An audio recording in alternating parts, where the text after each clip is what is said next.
নমস্কার। আজকে আমরা ওরাও কথা বলের আরেকটি নতুন পর্বে এসে উপস্থিত হয়েছি।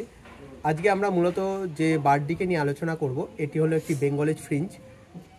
এটা 1860 সালে প্রথম জাপানে এই পাখিটিকে পোষা শুরু হয়েছিল।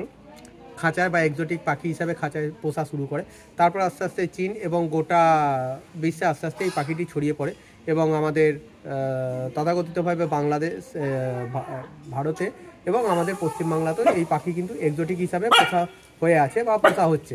এটি সাধারণত খুব ছোট্ট একটি পাখি, ফ্রিঞ্চ প্রজাতিরই পাখি, ফ্রিঞ্চ গোত্রের ফ্রিঞ্চের যে প্রজাতি তার মধ্যেই এই পাখির জনপ্রিয়তা সব থেকে বেশি। এই পাখি বাচ্চা খুব ভালো মানুষ করতে পারে, সেটা নিজের হোক বা অন্য কারো, এবং ছোট্ট একটু জায়গাতেই প্রচুর পরিমাণে বংশ বিস্তার করতে পারে। বাসার উপকরণও যে খুব দিতে হয় সেরকম কিছু না। বিশেষ বিশেষ ক্ষেত্রে দেখা গেছে খাঁচার ভেতরে খাবার ট্রে বা জলের জায়গার পাশেই কিন্তু তারা কুটো বা আপনার যে নেস্ট উপকরণগুলো দেওয়া হয়েছে সেগুলো দিয়েই কিন্তু তারা বাসা করে ফেলে এবং বাচ্চা ডিম ফার্টিলাইজ করে বাচ্চাও তোলে। এদের মেল ফিমেল সাধারণত একই রকমের হয়ে থাকে। অনেকগুলো কালারের এখন পাওয়া যায়, ফন্ট কালারের একটা বা ব্রাউন কালারের একটা, ব্ল্যাক অ্যান্ড হোয়াইটে আছে, সাদা আছে, এবং তার মধ্যে আবার কিছু এখন নতুন ঝুটিওয়ালা বেঙ্গলিজও পাওয়া যাচ্ছে। মোটামুটি এগুলো অনেক কিছু মেলানিনের ইয়েতে এখন আমাদের বেঙ্গলে অ্যাভেলেবেল অনেক রকম কালারেরই পাওয়া যায়। এরা সাধারণত মূলত ক্যানারি বীজ বা ঘাস দানার মতন ছোটো ছোটো ক্যানারি বীজ, চাল, পোকা বা ম্যাগট এগুলো খেয়ে থাকে। ছোট পোকা এগুলো সবসময় খেয়ে থাকে।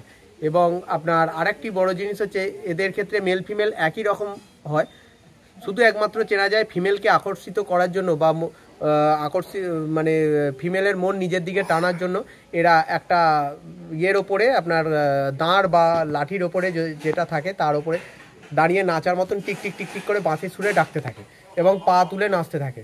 তো এই দেখে মেল এবং ফিমেল পার্থক্য করা হয়। এবং এরা বাচ্চা সাধারণত আপনার ডিম পাড়ে 3টে থেকে 6টা অবধি ডিম পাড়ে। 14 দিন থেকে 15 দিনে বাচ্চা ফোটে এবং 20 দিনের মধ্যে, 20 থেকে 21 দিনের মধ্যে বাচ্চাগুলোকে হ্যাচ করে নেস্ট বক্স থেকে বার করে নেয়। তো আপনাদের সকলের কাছে আরেকটা জিনিস অনুরোধ থাকবে, এই পাখিটি মূলত এক্সোটিক বার্ড, আমাদের এখানকার পরিবেশের নয়। আমরা কি করি, কিছুদিন পোষার পরে এদের প্রতি একটা ইন্টারেস্ট হারিয়ে ফেলি এবং 2 দিন পরে খাঁচায় আটকে আছে করে এক্সোটিক বার্ড, যেটা এক্সোটিক বার্ড তাদেরকে আমরা ছেড়ে দিই। তো এই পাখিগুলো কিন্তু পরিবেশে বেঁচে থাকতে পারবে না। তো আপনাদের তার জন্য নেওয়ার আগে আপনাদের বারবার অনুরোধ করব, আপনারা দায়িত্বশীল হন এবং পাখিটির সম্বন্ধে জেনে তারপরে আপনারা পাখি পুষুন। এবং আপনাদের তার সাথে আরেকটা কথা জানেন, যেটা হচ্ছে নেটিভ বার্ড, শিডিউল 1 যেসব অ্যানিমেলগুলো আছে, যেরকম টিয়া, ময়না, চন্দনা, শালিক, এইসব পাখি কিন্তু আপনারা কখনোই পুষবেন না, যেটা কিন্তু আপনারা আইনি জটিলতায় জড়িয়ে পড়তে পারেন।